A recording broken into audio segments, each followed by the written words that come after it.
Gidrometeorologiya xizmati markazi ertaga 3 dekabr kuni qanday ob-havo kutilayotganini ma'lum qildi. Assalomu alaykum hurmatli tomoshabin, kanalimizdan uzoqlashmang. Obuna bo'lib, like bosishni unutmang.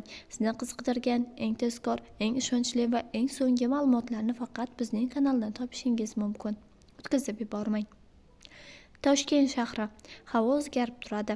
Biroz yomg'ir yog'ishi mumkin. Shamol g'arbdan 5-10 metr/sekund tezlikda esadi. Harorat kechasi 0-2 daraja, kunduzi 8-10 daraja iliq bo'ladi. Qoraqalpog'iston Respublikasi, Xorazm viloyati. Havo o'zgarib turadi. Yog'ingarchilik kutilmaydi. Ba'zi joylarga tuman tushishi mumkin. Shamol g'arbdan 7-12 metr/sekund tezlikda esadi. Harorat kechasi 10-15 daraja sovuq, kunduzi 2 daraja sovuq, 3 daraja iliq atrofida bo'ladi. Buxoro va Navoiy viloyatlari. Havo o'zgarib turadi. Yog'ingarchilik kutilmaydi. Ba'zi joylarga tuman tushishi mumkin. Shamol g'arbda 7-12 metr/sekund tezlikda esadi. Harorat kechasi 3 daraja sovuq, 2 daraja iliq atrofida.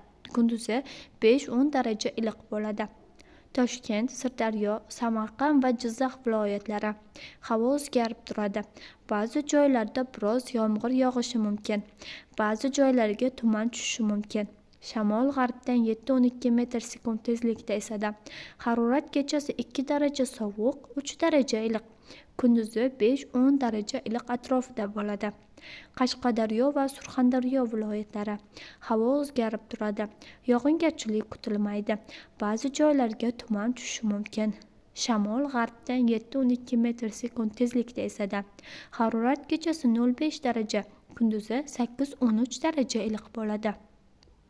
Andijon, Namangan, Farg'ona viloyatlari. Havo o'zgarib turadi. Ba'zi joylarda biroz yomg'ir yog'ishi mumkin. Ba'zi joylarga tuman tushishi mumkin. Shamol g'arbdan 7-12 metr/sekund tezlikda esadi. Harorat kechasi 2 daraja sovuq, 3 daraja iliq atrofida. Kunduzi 3-8 daraja iliq bo'ladi. Respublikaning tog'li hududlari. Havo o'zgarib turadi. Ba'zi joylarda yog'ingarchilik, yomg'ir, qor bo'ladi. Tuman tushishi mumkin. Shamol g'arbdan 7-12 metr/sekund tezlikda esadi. Harorat kechasi 0-5 daraja sovuq, kunduzi 2-7 daraja iliq atrofida bo'ladi. Bizni kuzatishda davom eting. Xayr, sog' bo'ling azizlar.